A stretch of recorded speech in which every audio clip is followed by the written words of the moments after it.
Hey, Triad Church Network, Brad Wright coming to you in the month of May. And I know for a lot of our pastors, a lot of our churches, with Easter being so late, we're still in that season of expectation. The expectation was that at Easter, some folks would come and show up. Maybe folks you haven't seen in a long time, maybe new people that were invited guests for the first time, that sort of thing. And so from what I've heard from many of you that I've talked to in the last couple of weeks, is that Easter was a fantastic Sunday and a lot of people showed up. And some of you had standing room only in your churches. And we love to hear that. That's such a great report.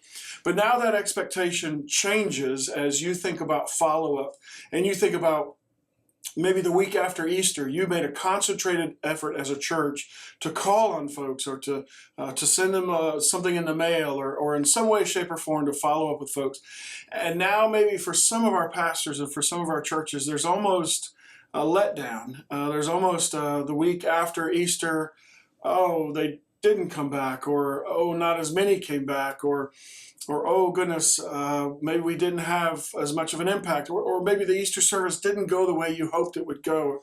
Whatever your expectation was, maybe it wasn't met or fulfilled, or after Easter it's not happening. And so I want to remind you of an article that someone sent me this week by D.A. Carson, and here's what he says. He says, Paul, in Philippians, he's walking through Philippians, he says, Paul means by choosing what is best, his point is that love is shaped and honed by knowledge and moral insight as the absolute requirement for testing and proving what is best for developing a sense of what is vital. And so I want to remind us as churches of what is vital. And that is that love and knowledge and moral understanding lead us to choose what is best. And maybe you're looking at some of the things you did at Easter. Maybe you're looking at some of the things you're planning to do this summer, or even starting a hope to plan for the fall and even beyond. And maybe you're reminded of some of the things that you as a church do that maybe just aren't working anymore. And or you're thinking about what is really the best way for us to put our time, our talent, our treasures, to put our people to work this summer.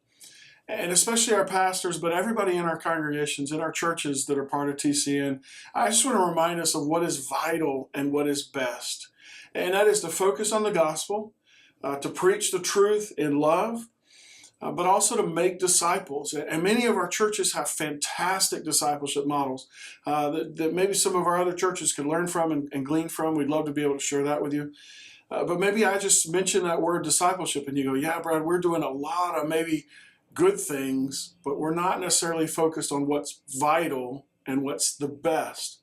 And so let me encourage you in May, if you aren't already, to look at what your church is doing and think about very clearly and very honestly what is best, what is the absolute vital thing that we must do. Because Paul says to the Philippian church that it's got to be rooted first in love, that we would grow in love for one another, grow in our love for God, grow in our love for our neighbors. But then beyond that, our knowledge would deepen, our knowledge of the truth, our knowledge of our community and what it means to reach our community, our knowledge of our own church and what's happening in the life of our church, so that ultimately we can focus on and realize what's vital and what is best in our churches and in our community. So that's a challenge for you this month. Maybe you've got a little bit of time now before summer hits to think about these things and to discuss those things. We'd love the opportunity to come alongside you, help you look at what's going on in your church, systems, processes, discipleship models, leadership structures, those sorts of things. Maybe even a leadership pipeline that we can help you develop as a church. So that's my encouragement to you this month, in the month of May, my challenge for us as churches. There's other things going on in the life of our association. You can see those in the description below. But we just want to remind you that we're praying for you. We're here to partner alongside of you. And God bless you this May.